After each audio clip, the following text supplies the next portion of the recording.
के लिए आपको पढ़ा हुआ याद रहे। तो वो टिप्स मैं आपको बताऊंगी जिससे आपको हमेशा के लिए पढ़ा हुआ याद रहे। तो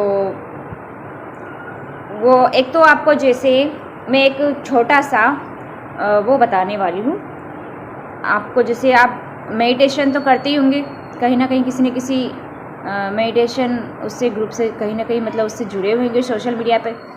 तो आप को मैं एक सिंपल सा वो बताती हूँ। एक भ्रामरी प्राणायाम जो है वो बहुत प्राचीन समय से ही चलता आ रहा है और बहुत ही अच्छा है याददाश्त रखने के लिए। तो हमारी जो मेमोरी है ना वो बहुत अच्छी रहेगी। एक तो जैसे आप ये उंगलियां जो है, दोनों उंगलियां कान में डालेंगे ऐसे, और ऐसे ये जो अंगूठा है आपका थंब, इसको आँखों पे ऐसे करेंगे, आंखें बंद कर लेंगे क्लोज, सिर को ऐसे ऊपर उठाएंगे और ऐसे आसमान की ओर सिर को कर लेंगे पीछे, और फिर ऐसा करके आप फिर ना मुंह को बंद रखेंगे और ओम का उच्चारण करेंगे अंदर ही अंदर। जैसे भ्रामरी, जैसे कि जो भंवरा होता है ना उसकी गुंजन होती है, वैसे ही आपको गुंजन करना है, ठीक है। और सांस खींचना है, पहले तो आपको सांस अंदर खींचना है, फिर रोक के रखना है, फिर ओम का उच्चारण करना है और मुंह को बंद ही रखना है, अंदर ही अंदर करना है ओम का उच्चारण। तो चलिए शुरू करते हैं। ओ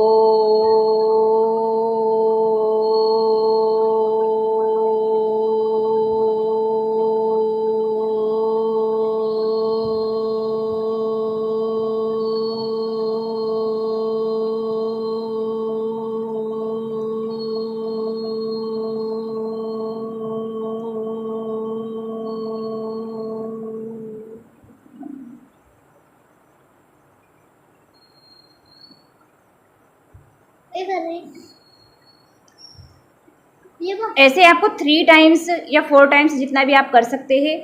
तो ऐसे थोड़ा सा रिलैक्स हो जाइए। जैसे आपने ये ओम का उच्चारण करा, भ्रामरी प्राणायाम, फिर थोड़ा सा आप देखेंगे आपको थोड़ी देर के लिए धुंधला धुंधला सा दिखाई देगा, फिर आप जैसे ही देखेंगे तो क्लीन आपको दिखाई देने लगेगा। और जैसे श्वास अपने अंदर खींची से धीरे धीरे छोड़ना है, तो आप रिलैक्स महसूस करेंगे और आपकी मेमोरी ना, आप जो है चेंजेस देखेंगे अपने अंदर। 1 महीने के अंदर ही आपकी मेमोरी बहुत अच्छी पावरफुल हो जाएगी।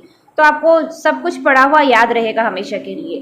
तो ये छोटा सा आपको करना है। इससे क्या होता है कि आपका जो मतलब आप जो पढ़ते हैं ना, माइंड फ्रेश हो जाता है, अपनी जो नसें नाड़ियाँ हैं जो है ना क्लीन हो जाती है। ये जो सांस अपन अंदर भरते हैं इससे क्या होता है, ये एनर्जी जो है ना, ये जो है जो ऑक्सीजन का काम करती है, ये जो ब्लड हमको माइंड में ले जाने का काम करता है। ये सब प्राणायाम करने से श्वास अंदर भरते हैं। और ओम का उच्चारण, ओम तो आप जानते ही हैं कि अपने आप में पावरफुल चीज़ है। उसका उच्चारण करने से सभी चीज़ें नेगेटिविटीज़ दूर होती है और सब कुछ फ्रेश हो जाता है, एक नई एनर्जी का फील होती है। तो ये तो एक छोटी सी चीज़ मैंने आपको बताई। इसके बाद आपको कैसे स्टडी करना है, क्या करना, वो मैं आपको बताती हूँ 1 बाय 1। तो आपको पहले तो जैसे कि आपने कोई सा सब्जेक्ट लिया, पहले तो मेन तो आपको आपका स्ट्रेटजी बनाना है, टाइम टेबल बनाना है। मान लो एग्ज़ाम के आपकी कोई सी एग्ज़ाम है तो उस एग्ज़ाम के अकॉर्डिंग आपको टाइम टेबल बना लेना है, फिर उस टाइम टेबल के हिसाब से आपको पढ़ाई करना है।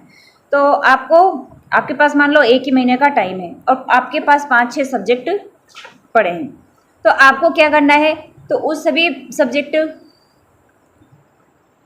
सब्जेक्ट को आप, जैसे आपने एक सब्जेक्ट को 4 दिन का टाइम दिया मान लो, तो आप 4 दिन के बाद फिर अगला सब्जेक्ट लेंगे।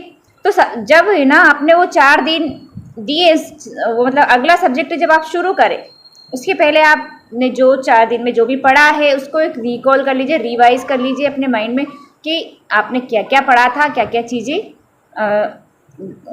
थी उसमें। तो वो सारी चीज़ें आपको मेमोराइज करना है, रिकॉल करना है, याद रखना है, रिवीजन लगाना है, यानी कि क्योंकि जो आपने पढ़ा है वो आपको याद रहे। फिर आपने न्यू सब्जेक्ट लिया, उसको भी आपको पढ़ना है, लेकिन एक बार आपको उसको पूरा कंप्लीटली देख लेना है। तो कौन से चैप्टर में क्या क्या चीज़ें हैं, क्या क्या नहीं दिया हुआ, पूरा एक बार आपको रीड कर लेना है, एक फास्ट तरीके से, फटाफट से एक बार उसको पूरा देख लेना है पूरे सब्जेक्ट को। उसके बाद आपको क्या करना है, फिर आपको जो मेन चीज़ें उसको नोटिफाई कर लीजिए। उसको जैसे डायरेक्ट है आपका कोई भी बुक है तो उसमें नोट डाउन कर लीजिए कि नोटिफाई इंग्लिश वगैरह, मतलब जो मैं कुछ भी वर्ड है ना, अरे मैं बोलना क्या चाहती हूँ और निकल के जाता है, सॉरी। तो पता है, जैसे नोट डाउन करेंगे आप, बेरट्टे पे लिख लीजिए, बुक के पास लिख लीजिए, कोई भी चीज़ ऐसी मार्किंग वगैरह कर लीजिए, स्टार लगा लीजिए, कुछ भी जिससे आपको याद रहे कि ये चीज़ ऐसी है। और जो कुछ इंपॉर्टेंट है, जो एग्जाम्स में आने की संभावना रहती है, जिसकी ज़्यादा इंपॉर्टेंट है, उस चीज़ों को आप टिक लगा लीजिए। जो भी मार्किंग वगैरह कर सकते हैं वो आप कर लीजिए, हाईलाइट वगैरह, तो उससे आपको अच्छा रहेगा। और वही आप जो है आपका नोट्स के रूप में काम आएगा। बहुत सारे स्टडी मटेरियल आपको नहीं रखना है, क्योंकि आप कंफ्यूज हो जाते हैं। बहुत सारे जैसे पीडीएफ इससे निकाल लिया, उससे निकाल लिया, ये ग्रुप है, वो ग्रुप है, इसमें ये दिया, वो, तो ये सारी चीज़ें आपको नहीं करना है। जो इंपॉर्टेंट चीज़ें हैं, आपको जो लगता है कि भाई ये चीज़ मेरे लिए फ़ायदेमंद है, वही आपको करना है। लिमिटेड सोर्सेस रखना है और आपके खुद के बनाए हुए नोट्स आपको रखना है, जो कि आपके लिए एग्ज़ाम में काम आते हैं, जबकि आपके पास टाइम बहुत कम होता है। फिर उसके बाद आपको क्या करना है, जब न्यू सब्जेक्ट लिया तो पिछले वाले को जब आपने पढ़ा है उसमें से आपको उसको भी एक बार रिवीजन ज़रूर करना है, ठीक है। और फिर मतलब जब भी आप कुछ नया सब्जेक्ट लेते हैं तो पिछले वाले को ज़रूर आप देख लीजिए एक बार, क्योंकि फिर मेमोराइज रहता है। और जितना ही आप रिवीजन करेंगे उतना ही अच्छा रहेगा। और एमसीक्यू फॉर्मेट में एग्ज़ाम होते हैं, जैसे कॉम्पिटिटिव एग्ज़ाम तो प्रिलिमिनरी तो ऑब्जेक्टिव फॉर्म में ही होता है, तो उसके लिए आपको एमसीक्यूज लगाना बहुत ज़रूरी होता है। जैसे आपने कोई सा भी सब्जेक्ट पढ़ा, पर्टिकुलर टॉपिक आपने फिनिश कर दिया, अब उसके बाद आप क्या करते हैं, आपको ऑब्जेक्टिव लगाना है, देखना है कि आप कितना कर पा रहे हैं, आपकी प्रिपरेशन कहाँ तक है। तो खुद का जो है अंतर अवलोकन खुद ही को करना है, ठीक है। इंट्रोस्पेक्शन जो है खुद ही को करना है आपको, अपना खुद का। और तो आपको पता चल जाएगा कि आप कहाँ तक आपकी प्रिपरेशन है और क्या कमी रह रही है आपकी प्रिपरेशन में। तो वो सब आप अवलोकन आपको खुद ही हो जाएगा, आपको कमी आपको खुद ही दिखाई देगी, तो आप एग्ज़ाम में गलती नहीं करेंगे, गलती करने से अवॉइड हो जाएंगे, तो गलतियों को अवॉइड कर देंगे। तो फिर इससे क्या होगा, एक तरीका तो ये हो गया। अब दूसरा तरीका मैं बताती हूँ, चार्ट वाला। चार्ट जरूर बना लिया करिए, कोई सा भी सब्जेक्ट हो, उसके कौन से चैप्टर में क्या दिया हुआ है, क्या है। जैसे सेक्शन, अगर आप जुडिशरी की तैयारी कर रहे हैं, लॉ के स्टूडेंट्स हैं, तो वहाँ बेयर एक्ट होते हैं, धाराएं होती है। तो धाराओं में कौन सी धारा का जो सब्जेक्ट है, मतलब कौन से चैप्टर का क्या नाम है, किस चैप्टर में क्या दिया हुआ है, उसमें धाराओं का रेंज क्या है, सेक्शंस का, वो सब आपको याद हो जाएगा चार्ट आप बना लेंगे तो। और उससे फ़ायदा ये होगा चार्ट बना लेने से कि उसके अंदर जो चीज़ें दी हुई है ना, जब आप एग्ज़ाम देंगे वो आपको अपने आप रिकॉल हो जाएगी, क्योंकि आपको जब सारी जानकारी है कि भाई इस चैप्टर में ये है, तो इस सेक्शन का रेंज यहाँ से यहाँ तक है, तो आप जो भी ऑब्जेक्टिव तो चूज़ करना होता है तो आप सिलेक्ट कर लेंगे, आपका माइंड आप वहाँ पे काम करेगा जब आप एमसीक्यू मतलब जो एग्ज़ाम दे रहे होंगे पेपर में। जो है ऑब्जेक्टिव सोल्व करने में आपको बहुत हेल्प करेगी ये टिप्स। तो ये अब 3 टिप्स मैंने आपको बता दी। एक तो प्राणायाम वाली होगी, भ्रामरी प्राणायाम आपको करना है, बहुत ही हल्का सा है भाई, कोई मेहनत नहीं है, कुछ नहीं है।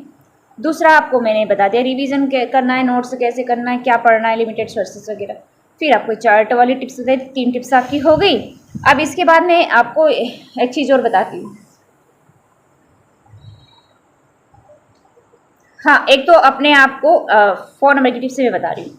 आपको जो है ना, जैसे आपकी एग्ज़ाम है, तो आप जैसे तैयारी कर रहे हैं, तो आपको जैसे भाई अपने जो भी फ़र्ज़ है वो आप सब निभाइए, डेली वर्किंग के जो काम है वो सब करिए, लेकिन जो अदर एक्टिविटीज़ आप करते हैं वो मत करिए। जैसे कि मूवीज़ देख रहे हैं, कहीं घूमने चले गए, रिश्तेदारों, भाई रिश्तेदारी भी निभाए, सब कुछ करिए, इससे बात भी करना हो ज़रूरी हो तो करिए, लेकिन वो लिमिटेड, सब कुछ अपने है ना अपने हिसाब से सेट कर लीजिए कि आपको कब कितना टाइम बचाना है अपने लिए, उस हिसाब से कर लीजिए।